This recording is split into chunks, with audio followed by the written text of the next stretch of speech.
Hello again, everybody. Zack Attack is here, my Nxt Takeover Nolans review for the Saturday night, April the 7th, 2018. Well, for the last 2 years, NXT Takeovers have been on the day before the Big Four pay-per-views, starting with Mania 32 in Dallas. And since that declaration was made that takeovers before the Big Four pay-per-views, takeovers most of the time outshine or even outmatched the pay-per-view from the main roster. And once again, like always, NXT Takeover the day before Mania, laying down the groundwork to tell all the main roster boys and also the Ring of Honor, whose Supercard of Honor is ongoing as I'm making this review. Top that. Amazing. On paper, this looked like one of the best takeovers, if not the best takeover in recent memory. And this lived up to all the hype. We had 5 matches on this card, with of course the first and the last match being absolutely freaking amazing. But the middle 3 matches, that was sandwiched in between the 2 awesome matches, were still pretty good, with some excellent moments. New champ's crown, a shocking heel turn, and a terrific ending. And something I have not done in about 2 years or so. You're going to see this on one of the matches. An overall ranking for this event, I'm going all out here. 8.0. 8.0. This is just an amazing show. It was entertaining from beginning to end. There was no clunk of a match. Every match had its moments. Of course, the main event and the first match were the absolute shining best of the night. So it was just an overall terrific night for NXT. We'll see. I'm going to watch Ring of Honor after this and see if they're able to top this. And to see if Mania is going to be able to top this. I will say this on my Mania review. I'm going to have the Event of the Weekend award presented to the best event for Mania weekend between NXT, Ring of Honor, and WWE. Mania. We'll see if NXT holds up. And on my prediction game, I was 4 out of 5. Let's get these off with, well, there was one prediction I was wrong on. The opening match. I was half right. I thought that a match involving Adam Cole would go first, so he can have time to rest up for his next match. I thought the tag team title match would be first, but instead we would open up with the North American title 6-man ladder match. Involving Cien, Adam Cole, bye-bye, pulling WWE tonight, having to fill in for the injured Bobby Fish to defend the NXT tag team titles. Also in there we have Kilian Dane, the only member of Sanity represented on this takeover tonight. Also the other big goon in Lars Sullivan, my dad's pick. My dark horse pick, I didn't say it though, but one of my favorites. The Velveteen Dream. Love this tights again tonight. Pipping out in Mardi Gras flavored tights. And making their NXT Takeover and overall NXT in-ring debuts, we have EC3 and Ricochet. Damn, this match was long. I was dead by the time this match was over. There are so many fucking spots. I don't know where to start. Everybody had a chance to shine. And I would not be surprised if anyone does not walk away with any concussions or any serious injuries. Everyone had a chance to shine, like I said. I'll just go through each individual and tell you the individual spots they've had. Ricochet looked amazing tonight in his NXT debut. He did a big dive. Not even like 2 minutes in the match, we saw like a dive from King Ricochet, taking him out. Springboard shooting star press. That was insane when he took out both Sullivan and Dane. He was involved in probably one of the sickest bumps of the evening. He had a little ball with the Velveteen Dream.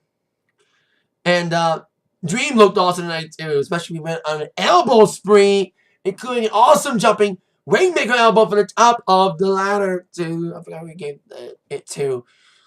But then, and it was Sullivan actually. And then, like I said, one of the sickest spots was, I think, it was Velveteen Dream, and there was a ladder set up in the ring. There was a ladder perched like in the middle rung with hitting the turnbuckle, and Dream did a sick move on the top of the ladder onto I think it was Ricochet. It was like a sick little neckbreaker thing, and both landed sickly. That was insane bump there. Yeah, it was like a rolling DVD onto a ladder. That was insane from Velveteen. It was almost insane spots in the match. The big goons got a chance to shine. Especially Lars Sullivan. He had some good moments tonight, including a devastating freak accident onto a bunch of guys off a ladder that was already perched in the outside of the ring. That was a sick freak accident there. With EC3, and Dream was on a ladder. Like, one of the guys was stuck on a ladder. And EC3 was taken out with Dream laid down the ladder. Like, all these guys just deserve a big round of applause for laying their bodies on the line. EC3 looked the best I've ever seen him. Because I saw him in TNA for a bit. And I didn't like him in TNA at first. You know, he got better as it went along. I saw him wrestle in an indie show 2 years ago. Got to meet him. He's a cool dude. And he improved a lot 2 years ago. And he improved a lot tonight. Moves more fluid. Looked pretty good as a guy. A lot of people cheering him. Like I said, he had some good moments, including a nasty move off the top of the ladder. And then Kilian Dane did pretty well, too. It wasn't as good as his performance doing War Games, but it was definitely one of the MVPs of that match. He still looked good with some big splashes.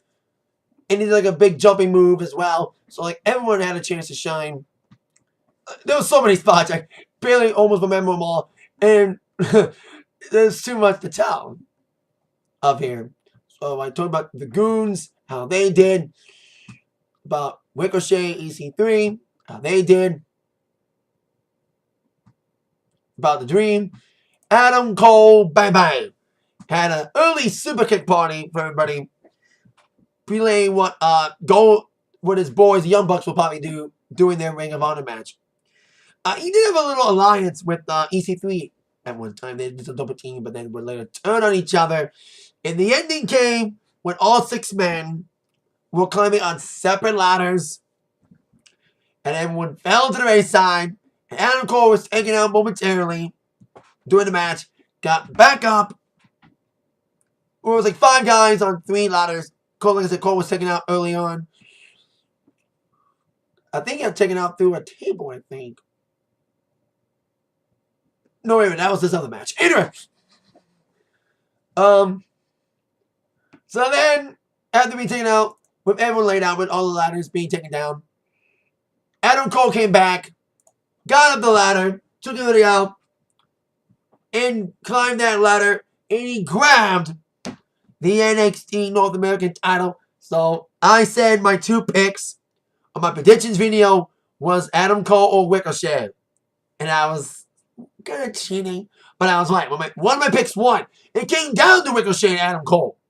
They were both fighting, and Ricochet got pushed up by Adam Cole, and that's when Cole took advantage and got the belt. So it came down to my 2 picks fighting for that belt, and in the end, Adam Cole, bang bang, well-deserved belt of his own, singles belt. You know, I thought he'd get an NXT title eventually, but I'm so happy they made his Mid-Card title. It's been needed for a long time. Another secondary singles title for NXT in North American title. It looks pretty good. I like the belt design. I know some people be like, let's go to UK belt. Yes, the UK belt is a gorgeous belt. But this belt's kind of an old school 50s, 60s feel. And it's still a pretty belt to me. Some people may disagree, but I like the belt. 4.5 for this match. Great way to start off. Killed the crowd a lot. You know, I mean, the crowd was... And I was like dead. I think High Spot was like... You know what I mean? I'm like crazy. You know what I mean? I was jumping up and down like everybody was watching this. There were so many holy shit spots. You know, there were so many. Probably forgot a couple, so I apologize if I forgot any other big spot in this match. Oh, so like I said, there's so many. That Washington Wrexley that Adam Cole did to somebody off the ladder. That was awesome there. There was so many epic spots, great physical action. In the end of the day, Adam Cole, baby. Wednesday, North American title. We'll see if he can pull up a successful double duty, and safely defend his tag team title with Kyle O'Reilly in a triple threat match later in the evening. But next up, we have a second match. The women's title match, NXT women's title, as Shayna Bazler, the Queen of Spades, and the Submission Magician, as Morgan Allen calls her, takes on Ember Moon. Oh, before I forget, speaking of MMA, because she's an MMA girl, this is probably better than that shit show that is UFC 223. So I better didn't go to that because that shit went down like a lead balloon, especially after the actions of Conor McGregor. His career's over. Anyway, Ronda Rousey, who's of course in Nolans, getting ready for a big WrestleMania debut against Triple H and Stephanie. She was at ringside supporting her friend along with Jessamy. And everyone came out to a walking lot performance. There was a band named Kane Hill who opened up the show with one of the NXT theme songs for TakeOver. Being a DJ jockey and all. The mixing was rough around the edges, especially the mic camp. They couldn't mix his mic right. But they got better mixing when Shayna Baszler's opponent, Ember Moon, came out to a live rendition of a theme with Lizzie Hale from Hailstorm singing it. So that was cool. But we'll see if the curse continues. You get an entrance, you lose. Like a musical entrance. But Alister Black got a musical entrance doing a takeover, and he won. So we'll see if that cliche is still broken or not. I'll say this. Much, much better than their Philly match. Much improvement. It wasn't a beatdown match, because I didn't like that match as much in Philly. It was kind of a beatdown match, which was Shayna attacking the arm the whole time. You know, didn't do a lot of wrestling moves. Just stomping a lot on the arm, which there was a lot of it, but it was the opposite. Shayna Baszler's arm was targeted throughout the evening by Ember Moon, and Shayna showed more wrestling stuff. You know, she did a couple wrestling holds better. There was some good little action, especially Ember doing the Eclipse onto Shayna on the outside. That was awesome. See that move there being executed on the outside. And it was a terrific. But like I said, the arm was then targeted by, like I said, it was the opposite with Shayna Baszler's arm getting targeted throughout the match by Ember. Both girls were going for submissions. You know, with Ember trying to outwit the submission magician. And really waiting on that shoulder, nailing it against the post a couple times. So bad that Shayna had to pop it back out in the socket after they're all being targeted a lot. But then the end of the match came when Ember was trying to go for another Eclipse. But then, mid-move, Shayna would counter it into a submission hold. A clutch move. Of course, she used her one arm and had more leverage on Ember's hand because, of course, her one arm was still hurt. As Ember was trying to escape and trying to tap out, she would indeed pass out. The referee called it, and Shayna Baszler will become the new NXT Women's Champion. 2 years ago at NXT Takeover Dallas, Asuka would lay out Bayley with a submission hold, choke her out, make her pass out, and not tap out. And same thing here. Ember Moon got passed out in a submission hold, this time by Shayna Baszler. 3.5 for this one. You know, like I said, better than a takeover match at Philly, but they were in a kind of a weird position. It didn't matter what match was next. You couldn't top that ladder match. You know what I mean? That ladder match was a rousing opener. Crowd was kind of dead from the ladder match. And probably saving their energy for later matches, especially on main event. So, still good match. And I was right about Shayna winning because I love Ember Moon. I've been applauding Ember. But I think it's Amber's title going to main roster. So this could be it.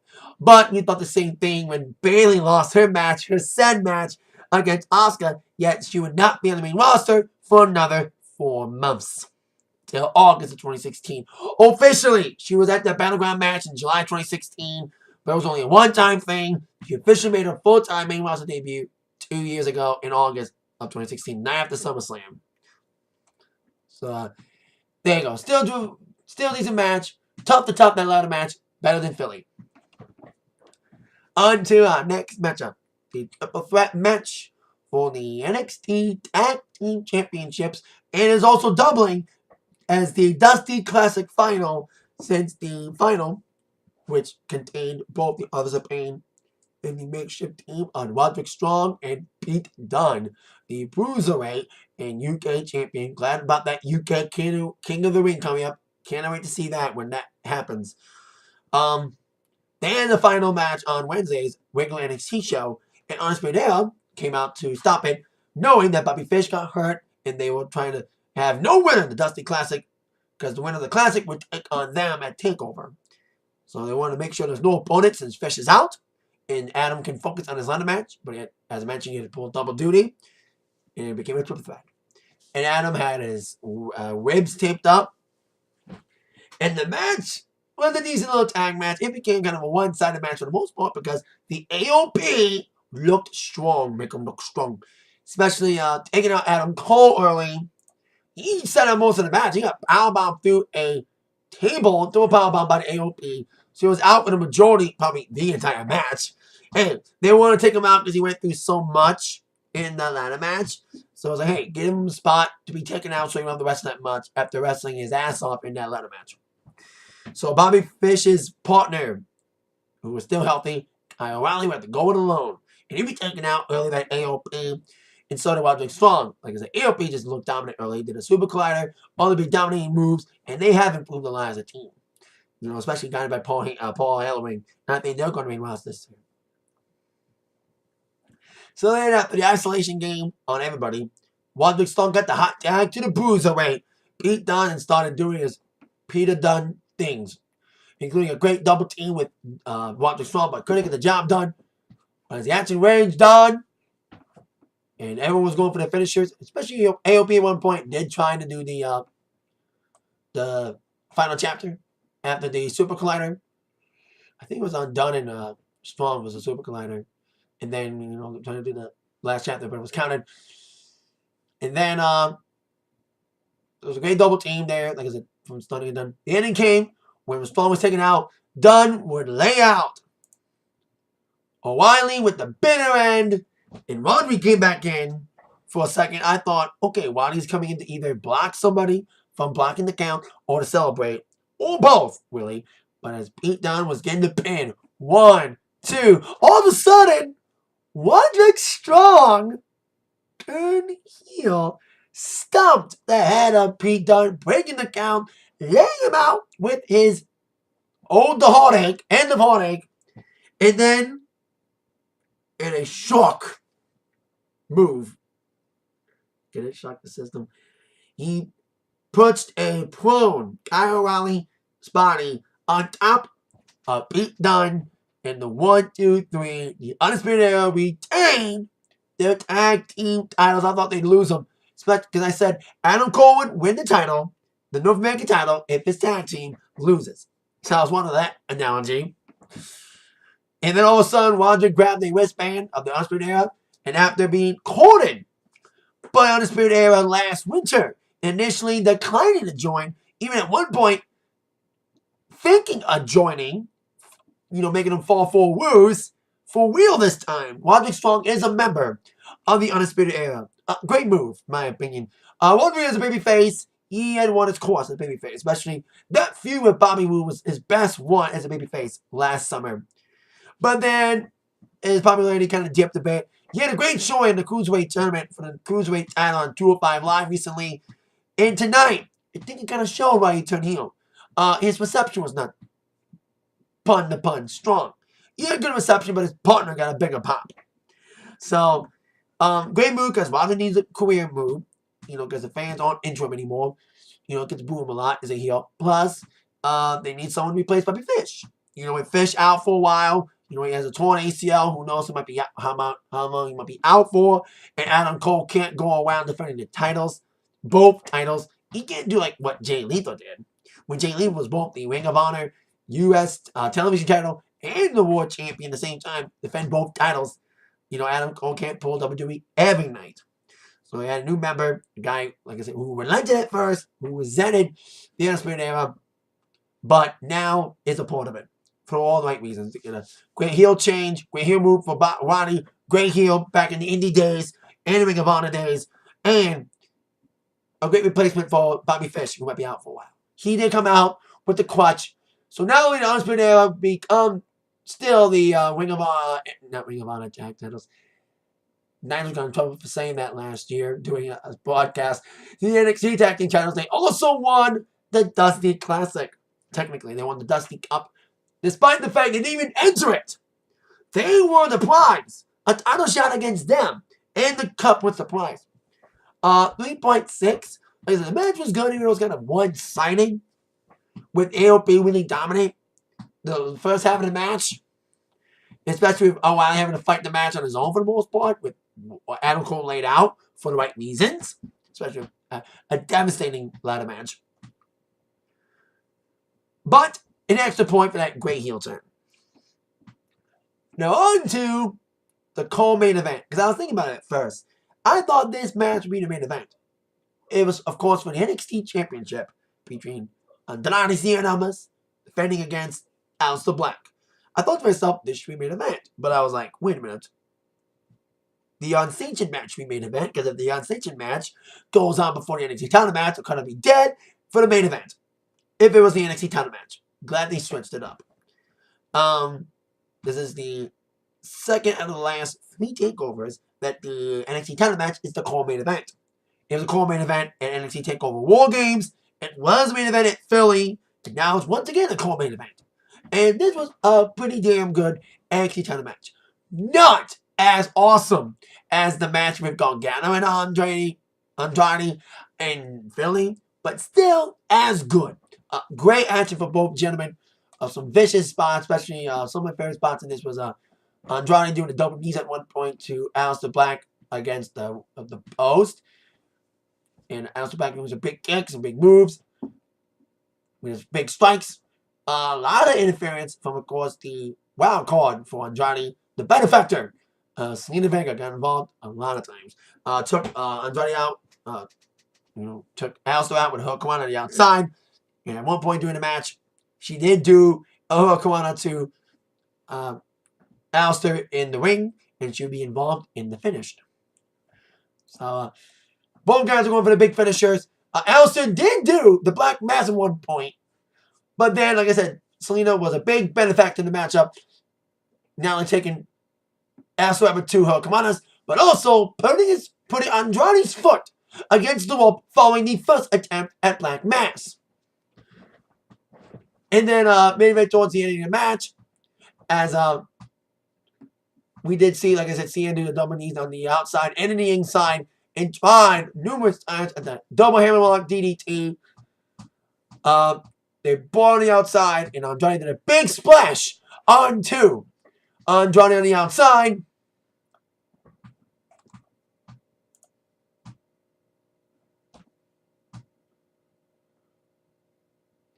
But then that's when Almas, he did do the hammerlock DDT. He did do it, but Alister kicked out. So then the ending came after the kick out from the hammerlock DDT. Zelina Vega tried to get involved once again. She came up the top rope trying to splash onto Alister, but then Alister rolled out of the way. Zelina Vega fell into the chest of Andrade, with Zelina Vega still in Andrade's arms. Alister would lay out Andrade with another Black Mass. Zelina falls off, pins Andrade. 1, 2, 3. Alister Black is the new NXT champion. In a very fun match. 4.0 for this one. Like I said, not as awesome as Gargano and Andrade, but still pretty good. Great action, great back and forth, great spots. And everybody looked good in this match. And I'm glad they made the right move. It was shocking to see Andrade as champion to begin with. You know, no one, including myself, saw that shit coming in November. But Alister's been around for a whole year. And it's kind of a full circle moment. Because I didn't know this until... I kind of forgot until now I brought this up. That at last year's TakeOver in Orlando, when Alister Black debuted, he pinned Andrade Cien Almas. Pre-Selena Vega. This is when he was still floundering, despite being a decent little heel. Need another heat magnet. That wasn't a hold of Selena Vega. But kind of a full circle moment. Alister beat Andrade's debut 1 year ago at TakeOver before Mania. 1 year later, at TakeOver before Mania in New Orleans, he would capture from Andrade the NXT Championship. He's over, got a unique character, great vibe about him, great finisher with the Black Mass, great striker. It's always great. You know, I've been impressed by him since his debut last year, and now he's NXT champion. Now, when it comes to just pure spot fest, you know what I mean, when it comes to like nasty spots, you know, just physicality with weapons and stuff, that match of the night for one of the most weapons-heavy, spot-heavy matches of the night was definitely the first match. But if you want to talk about pure storytelling, pure emotion, pure wing psychology match, that match of the night honor would go to a main event. It was an unsanctioned match between the Psycho Killer, Tomasso Ciampa, taking on Johnny Wrestling, Johnny Gargano, and his NXT career on the line once again. This storyline's been fuming for a year. We had to wait 322 days for a proper payoff match. DIY was most beloved tag teams in NXT. I loved them. They had awesome matches with Revival and AOP. But after Ciampa turned on Gargano, we were looking forward to the payoff match at probably the next TakeOver. But sadly, just days before the turn, Ciampa got hurt and tore his knee. He still went along with the planned heel turn after that match in Chicago, but knowing he'd be out for a while. But they immediately picked up where they left off when Ciampa returned in January to attack Gargano following his awesome match, his aforementioned match against Andrade in Philly.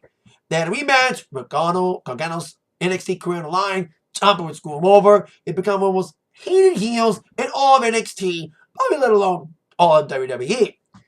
And Gargano would still come at Ciampa, sneaking in the NXT arena in Full Sail, knocking at his house. But then they had to settle it. An unsanctioned match. If Gargano were to win, his career in NXT is back. But if he loses, he's banished forever. This was just wing psychology, just pure storytelling in a story we've been all invested in. It was a roller coaster of emotions. Yes, a little nitpicky. Should have had more weapons. There were some good weapon spots, but guess what? Even if there wasn't lack of weapons, guess what? They didn't need a lot of weapons. This told an awesome story. They had an awesome match in the CWC 2 years ago. This was probably better than it, especially higher stakes.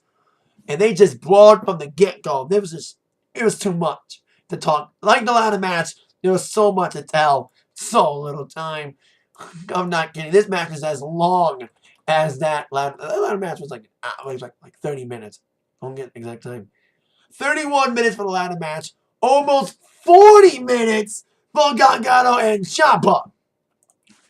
It was just pure, just excellent emotions. They both brawled from the get-go. You know, great brawling. Ciampa would come out with some big moves, including numerous attempts to slam Gargano. They had exposed the concrete at one point that took the mat off. But then Ciampa would eat that exposed floor later on when Gargano would powerbomb him from the apron onto the exposed concrete. And Ciampa was playing the true heel here. Came out with no music, got a badass jacket on, and got so much heat. You thought the heat in NXT Full Sail Arena was bad? Think about this arena. 20,000 people, numerous fuck you, Ciampa chants, and asshole chants. He was just speeding up the heel move, especially taking out Gargano. They were blowing on the table. When I think it was Ciampa that swerved Gargano and knocking out the announcers at one point. including knocking off the headsets of Mo in the crowd. Since Mo's headset was off, they chanted "Mamma Mia" for him. That was kind of cool. That's one of course Mo's famous catchphrases. "Mamma Mia!" It was just a clinic of emotions. Great submission attempt for both guys. Both guys were trying to do their own finisher, especially Ciampa was playing mind games, trying to do Gargano's things, even doing like the Gargano pose. It was just a roller coaster of emotion because he got the one-uppings. It was just a great story with the underdog Gargano getting his ass kicked throughout the match. And he come back numerous times, especially with the crutch that he's been taken out by Ciampa so many times because Ciampa found a fan. I don't know if it was a planted fan or a real fan with a real injury. He went to the crowd and grabbed a couple crutches from a guy who really had like a knee brace on. I don't know if it was a fake brace or whatever. He tried to nail Gargano with the braces a couple times. Gargano would duck out in each attempt. And then he would nail Ciampa with one of the crutches. Pure redemption after being, like I said, after being hit so many times by that crutch. And like I said later on, after that would be that power bomb onto the exposed concrete from the apron. And I love the crowd here, they're chanting when Ciampa got that exposed concrete power bomb. The crowd was chanting, "You deserve it, Adam." And they hated him so much as a heel, and he deserves everything that he gets. His character deserves everything from Gargano. It was just this is the best way a blood feud can end. Just intensity. There was an exposed turnbuckle spot, middle turnbuckle. Gargano would take Ciampa up and nail him up against the exposed turnbuckle. It was just, awesome spots, great near falls. It was like a sick little tilt-a-whirl move from Ciampa. He did it one time on the wing, and then he did like that little move off the top rope. There were so many spots you thought it was like, oh, it was over.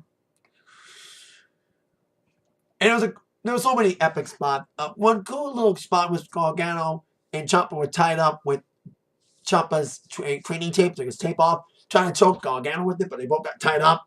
They did like a little punching battle. That was great. A couple little blow spots in there. It was just crazy. And that move that Ciampa did onto Gargano was the powerbomb lung blower. And that was a sick spot. He did it, like I said, he did it one time in the ring, but he did that move again off the second rope on the Johnny. That was a sick bump there. And then Ciampa was going for his knee a couple times. I thought he was going to take the knee brace off, which he eventually did. And then he did take the knee brace off, and Gargano would go latch at it and nail Ciampa with it. And the ending came when Gargano took the second crutch. There were two crutches. He used one already. The second crutch had not been used yet. That Ciampa grabbed earlier. He broke the crutch in half. He was going to use the top half to nail Ciampa with it. And it was a little callback to their CWC match when Ciampa almost won dirty. He was going to hit Gargano with a chair, but he relented. He refused. And there was a little callback there with Gargano having a crutch, and he was going to hit Ciampa with it. He did hit him nasty spot in the back of the head with one crutch. That was a sick crutch spot there. But he was trying to do it, but he resisted not to. He eventually relented and did not use the crutch to nail Ciampa with it. And Ciampa was like hurting and stuff. But then, as Ciampa was going for the brace after Johnny refused it,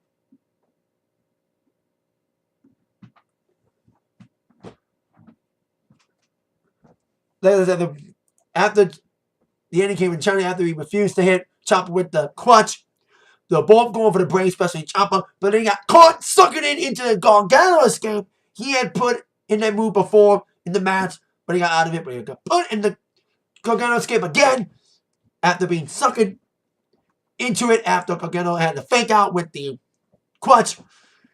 And then he would use the knee brace from Ciampa, put it on top of his face, choked him out, tap him out, and Johnny Gargano wins. Got ultimate overall revenge under Ciampa, and it was sweet, sweet revenge on a plate served cold.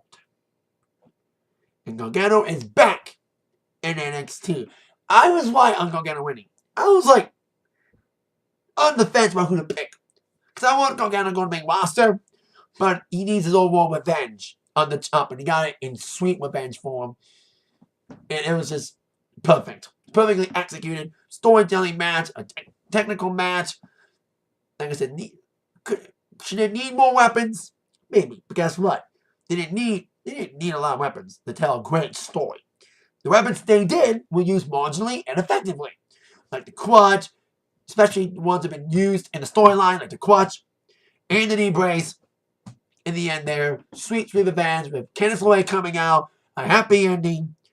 How ironic that Gargano had a sweet ending in the city where Daniel Bryan had a sweet ending in Nolans 4 years after that. You know, Daniel Bryan is awesome.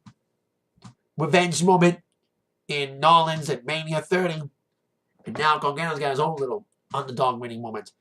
5.0 for this one. I haven't given a 5.0 match in a while. Probably the last one I gave was Shinsuke Nakamura and Sami Zayn at Nxt Takeover Dallas. This is only the third match I've given a 5.0 to. Given the Bayley Sasha Iron Women match a 5.0. Gave Nakamura and Sami a 5.0. And gave this one a 5.0. It was just perfect storytelling, great emotion. The crowd was invested in it. And it was just a perfect way to end this storyline. This blood feud came to an end without much blood. There was a little bit of blood, especially teeth line with big moves and stuff. I think there was some teeth line. I mean, both would need like big kicks and knees. I thought I saw teeth flying out. So, and both guys just tore it down. An emotional battle of wits. And it was just a perfect way to end it. So, magnifique. So that is it for my review of NXT Takeover Nolans. Everybody else has a lot to motherfucking top. Once again, my rating for this pay-per-view, 8.0. I think I haven't rated a pay-per-view like that in a while. So, it was that fun of a pay-per-view. It lived up to the hype. And the two best matches were the best matches that we were all looking forward to. The ladder match lived up to the hype. And the main event of the Unsanctioned match also lived up to the hype. It was an emotional roller coaster. So with that being said, and I think the main event could be a fun one for match of the year. And that in NXT Dallas, that Shinsuke and Sami Zayn match is my match of the year. This could be one of those contenders too, next to like Young Bucks and Golden Lovers. Gargano against Andrade, some great early front runners for match of the year. Will we get more from it? Ring of Honor and Mania? We shall see, especially if it's AJ Nakamura. With that in mind, you've been attacked by the review from Zach. Thank you so much, and I'll see you tomorrow for my WrestleMania review. See you there, people. Mania time, yeah. Dig it.